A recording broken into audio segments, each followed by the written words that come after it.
Bismillahirrahmanirrahim. Assalamualaikum warahmatullahi wabarakatuh. Teman-teman yang dirahmati oleh Allah Subhanahu wa taala, kita bersama-sama belajar bahasa Arab dari nol sampai bisa menggunakan kitab Al-Arabiyyatu Baina Yadaik. Nah, kita masih di bab yang ketiga dari buku ini, tepatnya di bab as-sakan. As-sakan artinya adalah tempat tinggal. Sebelumnya kita sudah membahas beberapa percakapan, percakapan pertama, percakapan kedua ya.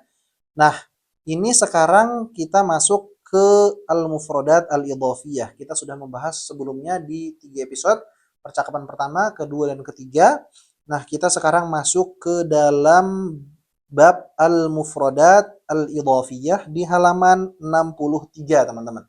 Di situ seperti biasa ada mufradat tambahan, kosakata tambahan pada setiap bab ya. Nah, kalau di sini kita akan belajar tentang bulan atau kalender.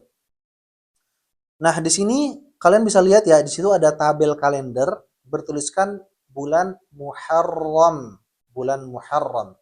Bulan Muharram dan juga ada nama-nama hari di bawahnya dan juga ada tanggal-tanggal dengan angka bahasa Arab. Nah, kita lebih spesifik lagi belajar tentang hari. Hari di dalam bahasa Arab sebenarnya tidak jauh beda dengan bahasa Indonesia. Toh, bahasa Indonesia hari-harinya kita mengambilnya dari bahasa Arab sebenarnya.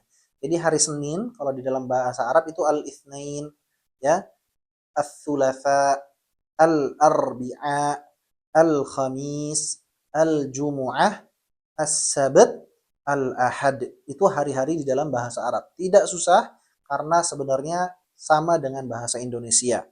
Nah, di situ kalian lihat juga banyak sekali tadrib-tadrib ya, karena kita sekarang belajar tentang hari, kalian bisa mengerjakan ujian atau latihan-latihan ini di rumah masing-masing.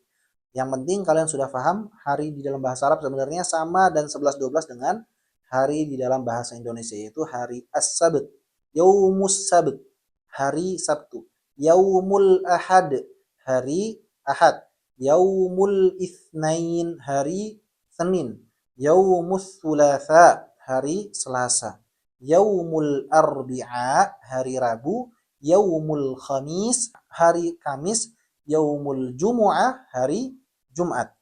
Nah, itu dia hari-hari di dalam bahasa Arab. Lanjut ke dalam halaman selanjutnya, kita masuk seperti biasa ke dalam bab at-tarakib an-nahwiyah. Tarkib-tarkib dalam perspektif nahwu ya. Sedikit berkaitan dengan nahwu walaupun ini masih dasar, teman-teman. Nah, di situ ada cara bertanya dengan menggunakan kalimat hal yang sudah saya jelaskan pada pertemuan sebelumnya, bahwa kalau ada pertanyaan diawali dengan kalimat hal, maka cara menjawabnya hanya dua cara, yaitu baik itu dengan na'am, ya, atau la, tidak. Misalnya, hal anta fil bait, hal anta fil bait, apakah kamu sedang berada di rumah? Naam ana fil bait, ya saya sedang berada di rumah. Atau la, lastu fil bait, saya tidak berada di rumah. Nah, itu tarkib nahwu ya, tarkib an-nahwiyah. Sekarang kita bahas tentang hal. Hal anta mudarrisun, apakah kamu seorang guru? Naam ana mudarrisun. Atau la, lastu mudarrisan. Kemudian kalian aplikasikan pada mufradat-mufradat yang lain seperti syaqqa, hal anta fi syaqqa, hal anta taskunu fi hayyil jami'ah, hal taskunu fi hayyil matar, dan seterusnya. Sama ya, ini masih banyak sekali latihan-latihannya. Latihan itu penting banget, teman-teman, jadi kalian harus kerjakan masing-masing agar kalian tidak lupa.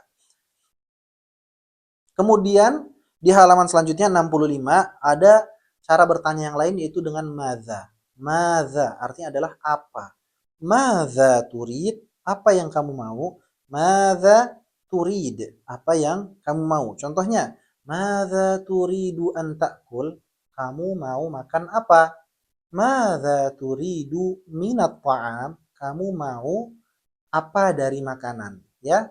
Atau madza taf'al, kamu sedang berbuat apa, ya. Madza taf'al. Nah, ini madza itu dijawab nggak seperti hal, bukan dengan na'am atau la, ya. Dia tergantung pertanyaan. Misalnya madza turidu an ta'kul, Apa yang kamu mau? Madza turid? Apa yang kamu inginkan? Apa makanan apa yang kamu ingin makan? Madza turidu an ta'kul? Kamu mau makan apa? Berarti biasanya jawabannya mengulangi kalimat yang ada setelah madza. Madza turid? Berarti jawabannya uridu an akula al-lahma. Contohnya, saya mau makan daging. Madza turid? Apa yang kamu mau? Uridu. Jawabannya seperti itu ya. Uridu. Misalnya, madza taf'al? Apa yang kamu kerjakan? Maka jawabannya af'alu. Ya, madza taf'alu fis sabah? Apa yang kamu kerjakan fis sabah di pagi hari? Jawabannya berarti af'alu kadza. Saya mengerjakan ini contohnya.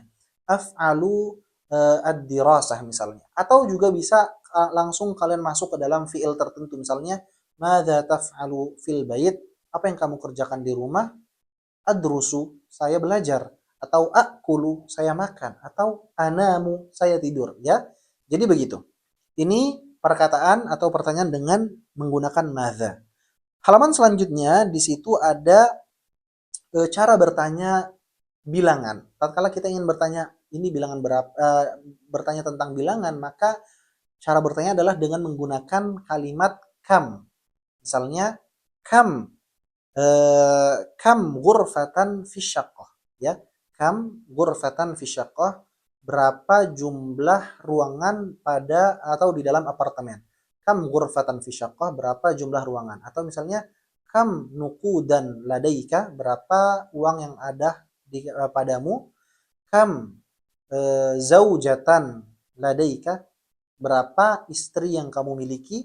Nah, tatkala teman-teman ingin menanyakan tentang jumlah tertentu, maka bertanya dengan kam, ya, bukan dengan hal, atau bukan dengan aina, atau bukan dengan madza, ya, tapi bertanya dengan kam. Pokoknya yang berkaitan dengan nomor itu atau bilangan itu ditanyakan dengan kam.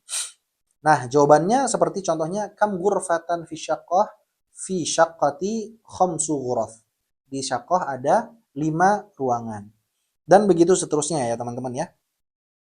Nah, itu yang pertama, itu tarokib an-nahwiyah, teman-teman. Sekarang kita masuk ke dalam halaman selanjutnya tentang mulakhasut tarakib. Ini penting juga karena di sini halaman ini sebenarnya membahas semua mufradat dan semua kosakata dan percakapan yang sudah kita ambil di bab yang ini.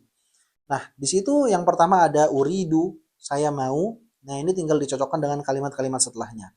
Kemudian ada juga hal, ya, hal taskunu fi. Nah, kalian cocokkan dengan kalimat setelahnya. Dan jawaban hal yaitu na'am atau la. Dan seterusnya teman-teman, kalian bisa baca sendiri. Selama kalian mengikuti ini dari awal sampai akhir tanpa di-skip, kalian pasti bisa mengikuti apa yang ada di pembahasan mulakhasut tarakib. Jadi, saya kira teman-teman sudah paham sampai di sini. Adapun setelahnya seperti halaman 68 itu berkaitan dengan native. Jadi kalian harus mendengarkan suara ya teman-teman ya. Nasihat saya, saran saya pokoknya apa yang bisa kalian kerjakan dalam bentuk latihan di buku Al-Arabiyatu Baina Yadaik, jangan ditinggalkan dan jangan diremehkan karena itu impactnya bagus banget untuk diri kalian. Nah, untuk episode kali ini saya cukupkan sampai di sini. Teman-teman semoga senantiasa semangat, jangan lupa terus dihafal, terus dipraktekkan mufradat-mufradat yang sudah teman-teman hafal. Semoga teman-teman tidak lupa. Oke? Sampai bertemu dan berjumpa lagi di episode-episode selanjutnya dan di bab selanjutnya kita senantiasa akan membahas hal-hal yang berkaitan dengan bahasa Arab agar teman-teman bisa berbahasa Arab dengan menggunakan metode dan buku dari Al-Arabiyatu Baina Yadai. Jangan lupa kalau kalian merasa konten ini bermanfaat, di-share, komen, dan juga subscribe channel ini. Semoga channel ini menjadi channel yang lebih berkah. Selamat tinggal dan sampai ketemu lagi. Wassalamualaikum warahmatullahi wabarakatuh.